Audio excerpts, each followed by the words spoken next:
egamba mujjanga ne mundabaka abafunye obusobozi temunsuuliranga mbadde muntu wammwe weyakoma.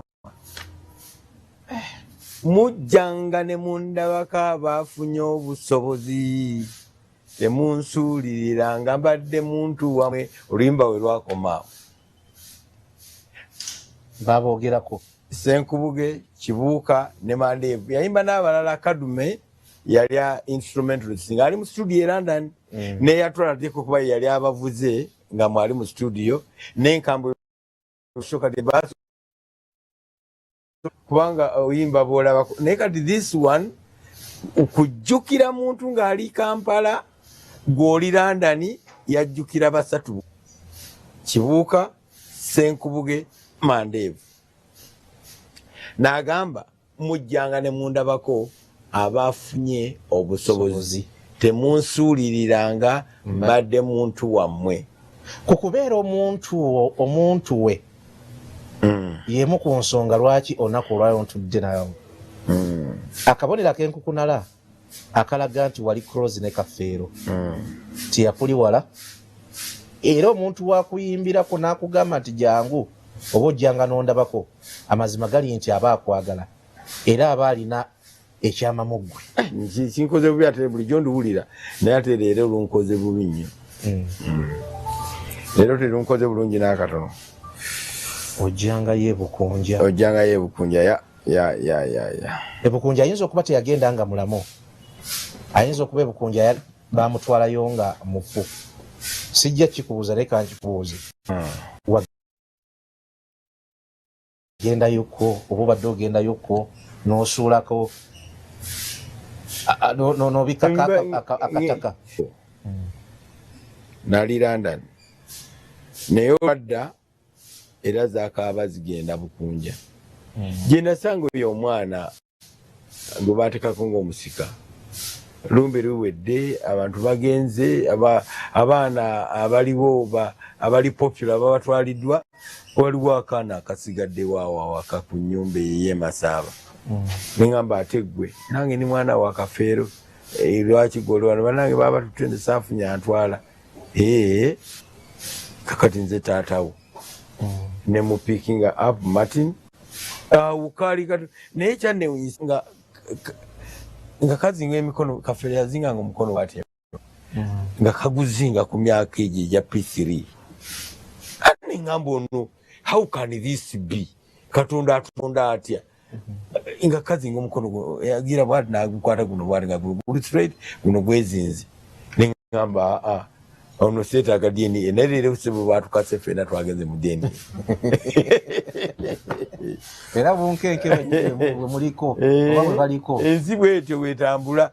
Neŋŋamba nkututte P3 ne tusoma okuva P3 P4 actually twava mu P3 essomero yali asomera muli ery'e Masaba katumuleeta mu kibuga ne bagamba nedda dde emabega ne tuddayo mu P2 P3 P4 P5 P6 P7 senior 1 2 3 4 5 6 ne tugenda ne tweyongerayo ne tutandika n'okukola.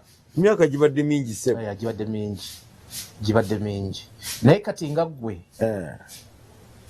mu kiseera ekyo oli ludda wa era osisinkana ddi Kafeero era otya?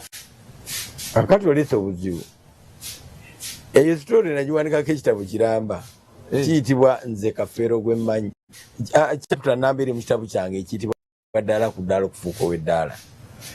Olinamu Kafeero? Ninamu kigamba Nze Kafeero gwe mmanyi. Tutegeeragana. Abantu Kafeero gwe bamanyi si yeye. Wange era senga yabaddewo ku luno nga akaayana bw'ati era teyandivudde mu kigambo n'eki. Ate social media ndoza yandibadde esimu yandikikoze atya kubanga yagiranga ekigambo kimu kyokka nti abannamawulire. Nze saagala bannamawulire omugamba kirala awandiika kirala. Kati guno omulembe gwa social media guyingira ddala ebigambo oba yandibadde atya era Katonda yagumuwonya nnyo. Kati oyagala nnyumye okumukisinkana oba waafiira nga ndi luddawa? We yafiira ekyatandika enkwatagana yammwe mu kufa kwali kumusisinkana mu kusooka. Lwali luyimba luyitibwa Walumbe Zaaya. Ekitabo kye nkirina. Kyani ekyo? Ekya Paul Kafeero. Kiwadi so poka feel. One little guitar. Ani ekiwandi.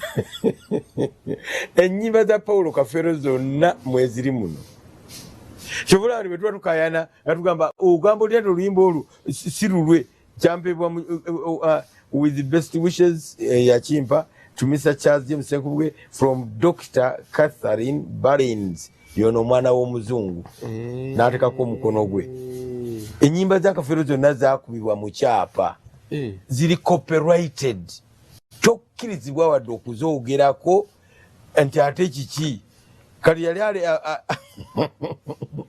ekitabo kino abantu tebakina kitegeera kikyendeese mbadde sikitegedde nze ndabye eddiba liriko Kafeero ne gita nga sitegedde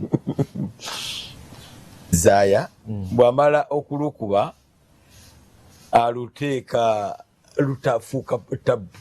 Omanyi oluyimba okufuuka tabu nemekulu yinoonya muno nina kunoonya weeruli nnyimba zonna mweziri muno oluyimba lufuuka tabu. Ffe twali bapromota nga balaba ba Abitex nga balaba Balaam Honorable Minister Balaam Barogahara badde somala ebitiibwa bi ate nga abirina byonna ate nga abigwanira. Ffe twabisookamu ebya promotion nga tugiyita Pride Productions International. Naye nga ffe bwe tuba tupromotinga omuntu tuba twagala talenti y'ensi egitegeere. Katwawulira omusajja ayimba oluyimba mwami Kibuka nagamba naye omuntu oyo nga ffe tetumumanyi ne mugamba tumunoonye. Walumbe Zaaya? Yes. Naye nga yayimbako ddenda linyimba. Era ffe twagenda okumufuna yalinga okuyimba akukooyi. Nga resigninze nende nzimuka nzinoonye bannange kubanga oyinza okulooza nti nnimba yali amaze okuyimba ennyimba zaabwe ezo ze beeyimbyayimbya ezisayininga out ng'ebintu abikooye baluyita ndinnyuka ntya omulimu ekkula. How will I retire from a precious job? Yali amaze okuluyimba nga Kafeero nga basudde bwe yayimbira olugamba asemayala ngaddayo weeraba ngenze nono yali amaze olukuba nga gamba mulimbula okuyunguka ezziga era nsiiba nkutte ku ttama olaba nze nonneesiimya kutunula ng'afuuyirira supu Kafeero ng'atunula ng'afuuyirira supu ayokya ogenda mumuwuuta bwe kuba kugaziya nfuna nafubako neneekemba nange nfuneko we neeyabiza naye byonna biweere b'ensonyi ndinnyuka nti omulimu ekkula nga talina kyafunye neggwanga terimutegedde. Bwakuba oluyimba olwo ne tumunoonya olwo Walumbe Zaaya ezo twazitegeera luvannyuma twali tuzimanyi tugamba twagala kukola show naawe si ffe naye twagala producinga show eva mu luyimba olwo. Kakati yatutumira muntu ne kimunyonyola ne tugamba tulina lihaso katugambe ku Monday saawa ey'okumakya saawa zigenda okubeera saawa 4 nga mwena mutuuse tutandika okwagala mukole ate tumanyi bwe mbadde mukola ate ffe tuna ate waffe atambula bulala.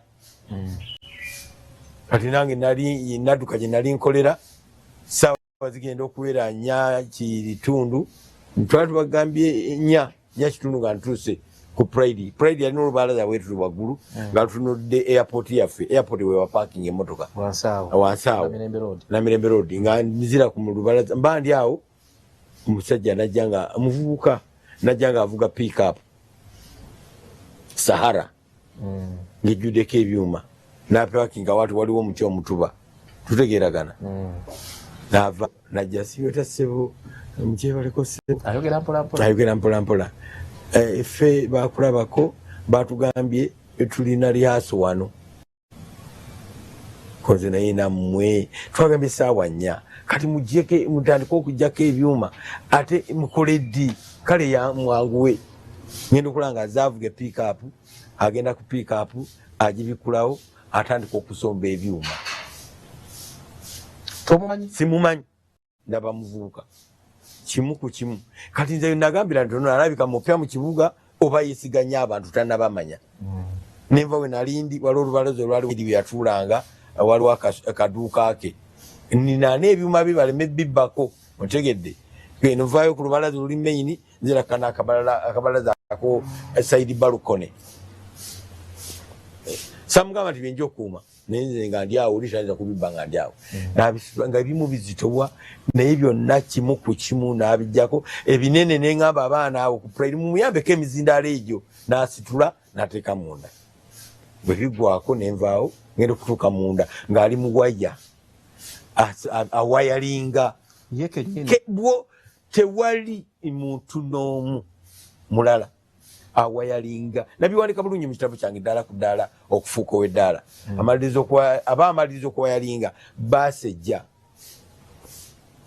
kosita ekubyeko bwoti obufaliso ebiki ensawo kakulabako giteetuuse buli yavaako yakwata kasawo ke ng'anoonya weeyalira kwebaka nakizira oluvannyuma nti ababandi abakadonkambuwe batwe bebakolanga nga bwe bagenda okukolera bagenda emifaliso gyabwe ne beebaka ne bagolokoka nga kyetuuse tulegeregana balinoza babadde nekyo ku weekend ku sande buli avaina akafaliso ke ngafuna stage yonna eryemaanyi pride yalingazi backstage yonna embagamba abange tetunajjano okwebaka mugire tutandike mbagamba mugire tutandike abagodongo abakubi b'ebivuga tebagala bayita badongo bagenda ku byuma ontegedde aba keyboard bazituulako okutandika okuyimba yakwata microphone nawe nalaga ninga nedda nammwe nawe mulenzi oyitiridde gwe driver gwositula ebyuma gwe wayalinga ate n'okuyimba gwogenda okuyimba ye kafeera aluwa bona ne bagira bwe bati kati nga director omukulu alude mu field nemanya nti nkoze technical blanda eyinza n'okusuula ekibiina ontegedde enzaala yeranka nemanya nti ekibiina nyinza okisuula ne bavaawo nti bakuvumidde eri nengamba amono kafe ye kafeero nga tusanyusa okulaba okyogerera wali awo wenyini nengamba wamma enyambala gyoyambadde muyitisa kibuka avaayo mu ofiisi eri jangu kafeero yatuuse dda wano ayisibwa tusanyiza okulaba ekitiibwa kye twali tetusembererwa ennaku ezo naye reaction gye namuwaawo nempita nemuyisa kibuka n'avaayo matovu yali kusomero naye najja netumugamba obudde tulina omunene nga tetunamutegeera yeyifudde mupakasi we tugende mu kukyayi netugenda ku kyayi mu kefu awo nankomyawo kye nali nsudde balaba bosi waabwe aline 3 mistros abasatu aboku pride netugenda netunywa kakyayi yasaba katogo kamuwogo kabangawo ku pride nzijukira gundi nebamu ey'omulubirizi bwana ne kakyayi yatulya tukaba nywa kyoyagala ndi bulungi enywa kakyayi yatya okusumulula emyenge gye emikambwe mu maaso gaffe nga tunywa kakyayi tetwapapa kuvaayo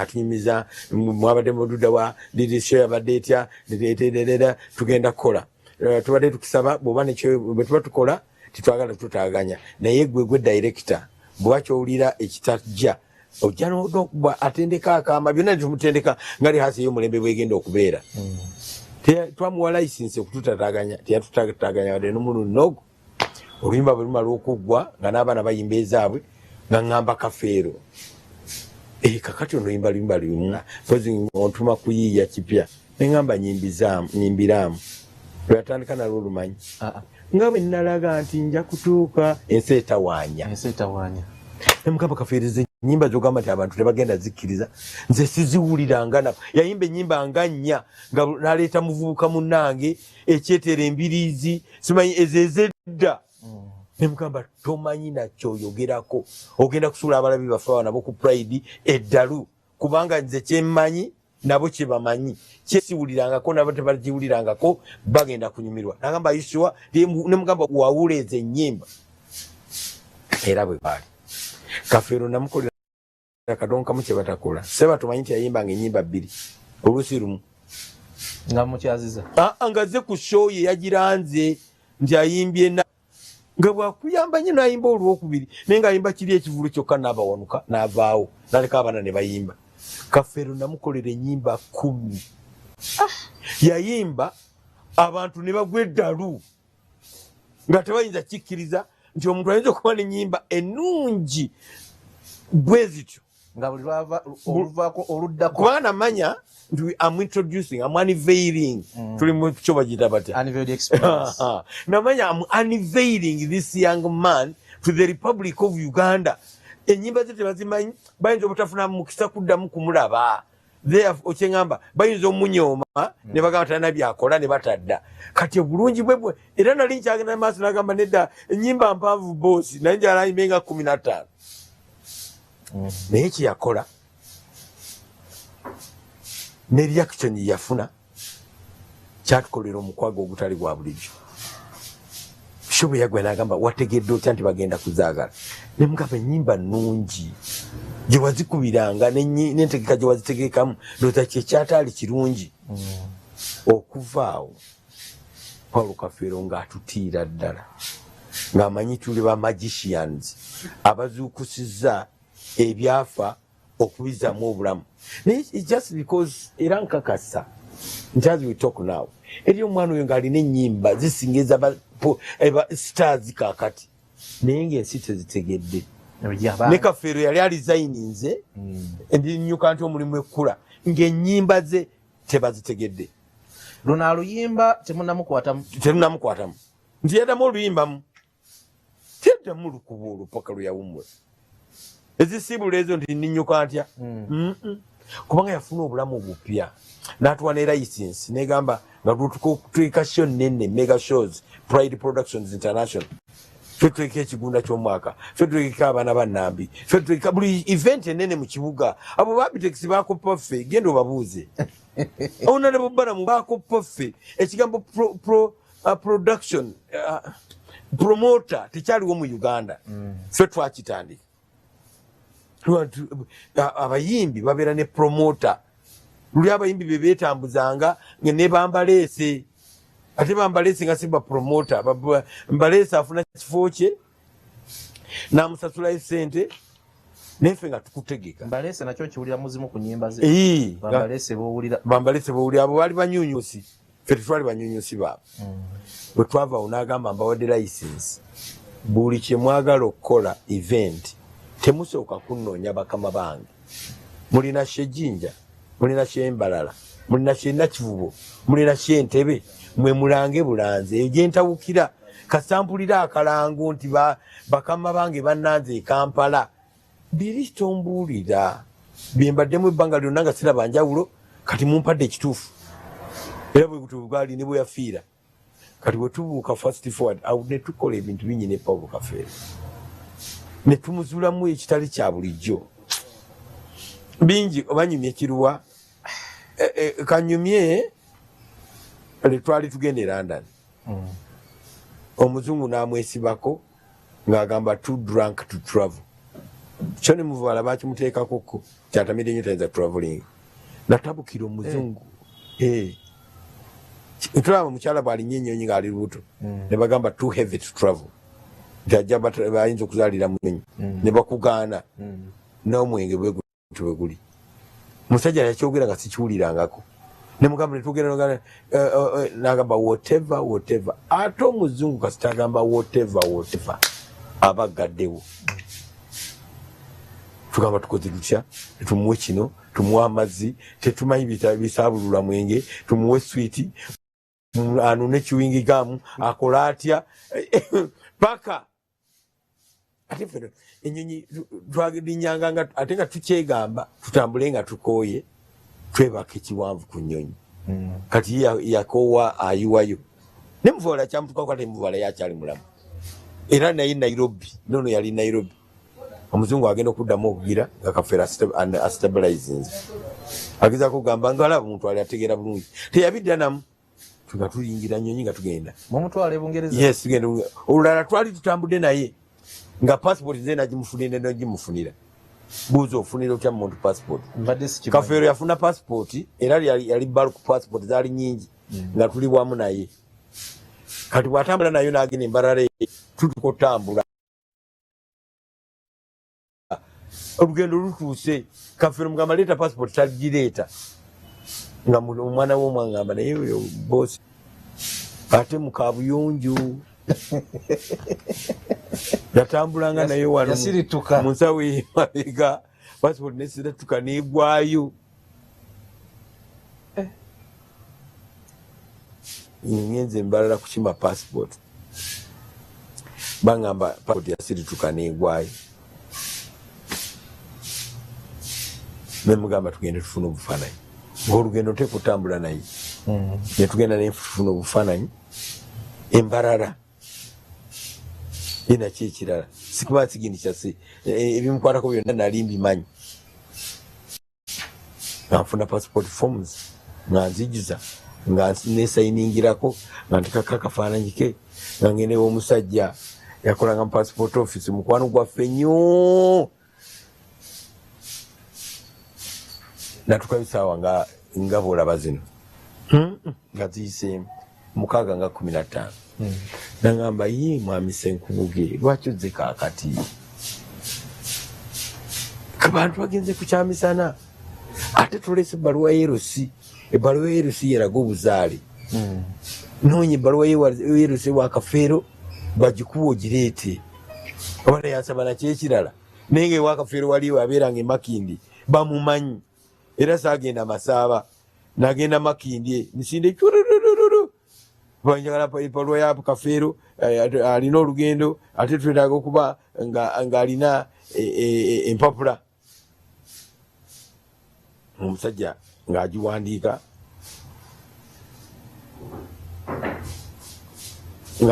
bulungi nga njizaayo ngera osaawa 8 bavayo ku lanki nga ntuuse musajja ngamba nsanyusa naye erinnya lye lwaki ligenze omusajja oyo ate faani bw'aba kayimbira nnyo agamba waluddeyo obwedda tukunoonya osasule nga passport omusajja okuva ku 6:15 paka 8 ng'agimaze nga passport ng'ewedde nagamba genda osasule sente wali bweziti ojja ogisayiningire ogitwale naye kakati gwe bwolulaba mu Kampala wano otunyooma ate akulaba akunyuma twali tuzitowa mu kibuga kino nnyo naluli nakyogere nogamba nnyo nze nina we naliko naawe nenkugamba mu biseera ebyo nange nalina gye nali nkolera mu mpapula z'amawulire naye nga okufuna appointment naawe actually natuuka nakuvayo nga kigaani tewagifuna twalina feature stories ezo zetwakolanga muzadde n'omwana bikoze biti ebyo olupapula olumu olwa Sande naye nga okukutuma okusisinkana oba okwogerako n'omukulu gwe bayita Charles James Senkubuge ngonzijawa bakutuma e Bulaaya ngonzijawa kubanga kaali kakudyo gaffe twagaana abantu okubalinaana bannakampala nga twagala buli watwala ku stage aba ayabika tagenda kusanga mu kkubo tagenda kusanga mu kiraabu tagenda kusanga mu bbaala tagenda kusanga mu kuziika tagenda kusanga mu lumbe ne ku mupiira nga tetugenda kati gwe bw'ovaayo bwoti ng'aba agenda mutima waliwo muwala kati director Mulamba bamita Jini Nakacha yanyumya n'agamba navaayo mu muzannyo ogumu nga nyambadde ebinigeria ne ngamba happy new year mbumpola nnyo with a smile amalibu nga gali bweru mbu n'akaaba paka lwamufulumya theatre nze natuukanga ku stage bwenti abantu ne bakuba engalo eddakiika 3 non-stop naye ono ye yakaaba bukaabi uncontrollably paka lwamugamba omuzannyo ogutabula bakudize sente zo kale Kafeero nemufunira passport netugenda tutuuka e Nairobi visa era nze ngifunye ku British Embassy abasajja abazungu ennaku ezo balina akajanja nga bwe tebaagala abantu basigaleyo eri kati nga ku passport yaabwe bateekamu y'omuntu bateekamu travel with so and so kati twali abantu nga 20 zonna nga travel with Charles James Senkubuge zonna travel with Charles James Senkubuge zonna ku visa etegeeza nga takkirizibwa kulagayo visa nga nze siriiko ontegedde kaali kakodyo okubutasigala London nti toyinza gamba nti bwe naakulekayo n'ovaayo otya era mulina kutravelinga mwenna tulina kutravelinga ffenna tuli ku airport e Nairobi omusajja jana ka kamera wati akabira visa yakafera ajesiba aleta banne obaga bakabira ki ha nenvaako ata unalina akava ku president omusajja ne mutabukira ne mugamba am the said travel with the Charles James Senkuge. Here is my passport. If you've got any query with that passport, you know he's under the chaperonage of someone else, and that someone else is me. Ask me. Nentabuka. But sorry, I was finalizing. No, sorry, sir. Sorry, sir. Kafiri yatia, nabazimu watabukida, neba kankani impali. Useja kankani impali. Nemkama, don't. Because you are black. No. Don't go there, sir. Namudiza passport. I'm done. I'm finished. Namwa passport here. Erati uyakomu keta visa. Natambula na agenda. Ejebiri nga special cases in Kafiro. Endala used to say yangamba. Twali Denmark. Tuverandan because it's a nyonyi zine nyangu. Bazita is the jet. Temba class, first class ne ebyokunywa batunda bitunde ku nyonyi. Enyonyi tukimanyi nti otambula ebyokulya nga bisasulire ndire ba ku ticket. Nezo jet era ziba cheap airline. Nojofuna nga ticket eri official eri ku $3. Nojifuna nga ya $1 nga ya abanga pound. Eri ku pound 3. Nojifuna ku pound 3. Kabagambi ndi obaka tugambe erinabe yatwala egenda bachi moba. Kati nga nebatagala gena nga nkalu ngozi gwakezo katugenda kwecho ki is a jet ne Kafero ne John Segawa ne muvawala yali afudde ne Andrew Ben Chibuka nabalala katuba tukoma utuva Denmark tude maso Kafero yayitawo n'atula mabiga nze nsikulembedemu basiga babandi ko mabiga bwe tutuka ne ngatu abane Kafero tugende tumuchime se wanagamba namwe tukoye tugende mwana muto ajja kujjayo netutambula ne tugenda tutuka mu corridor mu rugo enkubo zabe ze airport ezempavu ngane bale musajja tumulese nnyo ate tumulabe mabiga wajja wasi tumulinde ku wano kale tumulinde waite dakika ngazizo najja Arayi bagayi mwandese ku nnyonyi. Bagayi ki mwandese ku nnyonyi? Abasajja tebampisiza bulungi. Teyatugamba kye bamukola na twali tulinda akakana atunyumize. Walumbe yamubbira nga tannatugamba. Oba bamukola ki ku nnyonyi? Ya kusubscribinga ku Focus TV yange. Bingi